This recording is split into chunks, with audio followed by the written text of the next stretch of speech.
ओम श्री गणेशाय नमः।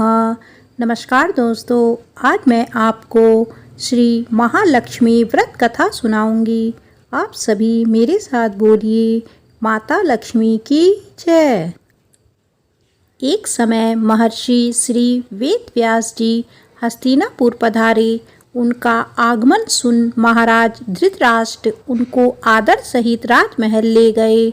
स्वर्ण सिंहासन पर विराजमान कर चरणोदक ले उनका पूजन किया।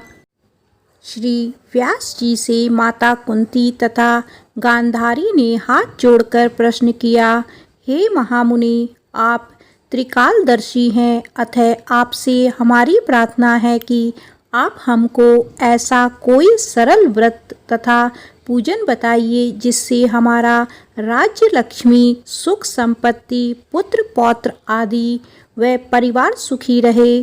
इतना सुन श्री वेद व्यास जी कहने लगे, हम एक ऐसे व्रत का पूजन एवं वर्णन करते हैं जिससे सदा लक्ष्मी जी का निवास होकर सुख समृद्धि की वृद्धि होती है।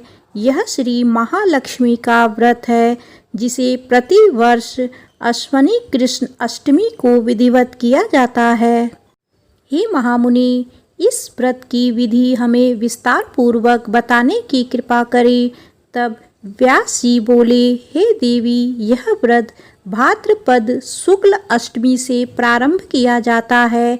इस दिन स्नान करके 16 सूत के धागों का डोरा बनाएं, उसमें 16 गांठ लगाएं, हल्दी से पीला करें।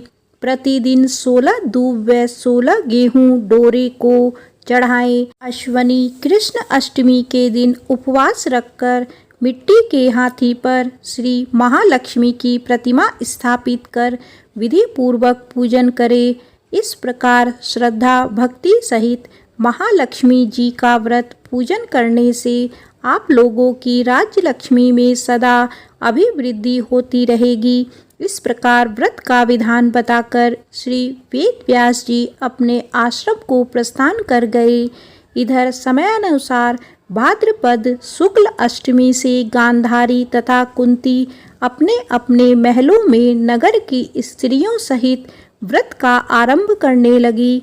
इस प्रकार 15 दिन बीत गए। 16वें दिन अश्वनी कृष्ण अष्टमी के दिन गांधारी ने नगर की सभी प्रतिष्ठित महिलाओं को पूजन के लिए अपने महल में बुलवा लिया। माता कुंती के यहाँ कोई भी महिला पूजन के लिए नहीं आई। साथ ही माता कुंती को भी गांधारी ने नहीं बुलाया। ऐसा करने से माता कुंती ने अपना बड़ा अपमान समझा। उन्होंने पूजन की तैयारी नहीं की एवं उदास होकर बैठ गई। जब पांचों पांडव युधिष्ठिर, अर्जुन, भीम, नकुल और सहदेव महल में आए तो कुंती को उदास देखकर पूछा, हे माता, आप इस प्रकार क्यों उदास हैं? आपने पूजन की तैयारी क्यों नहीं की? तब माता कुंती ने कहा, हे पुत्र, आज महालक्ष्मी जी के व्रत का उत्सव गांधारी के महल में मनाया जा रहा है।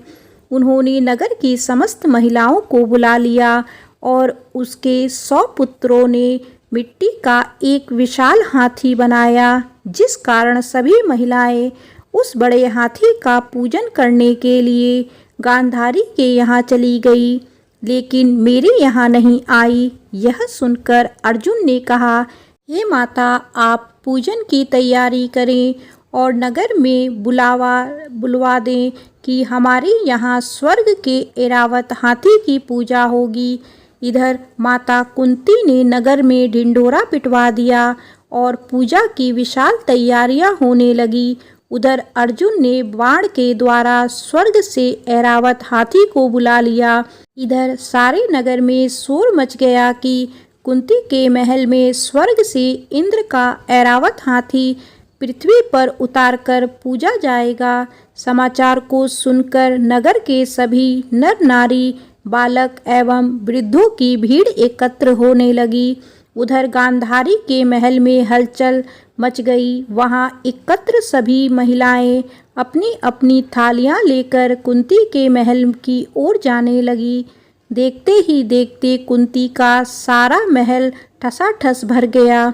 माता कुंती ने ऐरावत को खड़ा करने हेतु अनेक रंगों के चौक पुरवाकर नवीन रेशमी वस्त्र बिछवा दिए। नगरवासी स्वागत की तैयारी में फूलमाला, अबीर, गुलाल, केसर हाथों में लिए पंक्तिबद्ध खड़े थे। जब स्वर्ग से ऐरावत हाथी पृथ्वी पर उतरने लगा तो उसके आभूषणों की ध्वनि गूंजने लगी। ऐरावत के दर्शन होते ही जय जयकार के नारे लगने लगे। सायंकाल के समय इंद्र का भेजा हुआ हाथी ऐरावत माता कुंती के भवन के चौक में उतर आया। तब सब नर नारियों ने पुष्पमाला, अबीर, गुलाल, केसर आदि सुगंधित पदार्थ चढ़ाकर उसका स्वागत किया। राज्य पुरोहित द्वारा ऐरावत पर महालक्ष्मी जी की मूर्ति स्थापित करके वेद मंत्रोच्चारण द्वारा पूजन किया गया। नगरवासियों ने भी महालक्ष्मी पूजन किया। फिर अनेक प्रकार के पकवान लेकर ऐरावत को खिलाए और यमुना का जल उसे पिलाया गया। राज्य पुरोहित द्वारा स्वास्तिवाचक करके महिलाओं द्वारा महालक्ष्मी का पूजन कराया गया। 16 गांठों वाला डोरा लक्ष्मी जी को चढ़ाकर अपने अपने हाथों में बांध लिया। ब्राह्मणों को भोजन कराया गया। दक्षिणा के रूप में स्वर्ण आभूषण, वस्त्र आदि दिया गया। तत्पश्चात महिलाओं ने मिलकर मधुर संगीत लहरियों के साथ भजन कीर्तन कर संपूर्ण रात्रि महालक्ष्मी व्रत का जागरण किया। दूसरे दिन प्रातः राजपुरोहित द्वारा वेद मंत्रोच्चारण के साथ जलाशय में महालक्ष्मी जी की मूर्ति का विसर्जन किया गया। फिर ऐरावत को विदा कर इंद्रलोक को भेज दिया गया।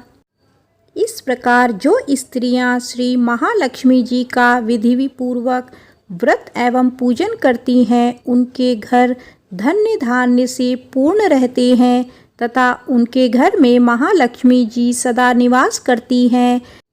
इस हेतु महालक्ष्मी जी की यह स्तुति अवश्य बोले। महालक्ष्मी नमस्तुभ्यं नमस्तुभ्यं सुरेश्वरी हरिप्रिये नमस्तुभ्यं नमस्तुभ्यं दयानिधे।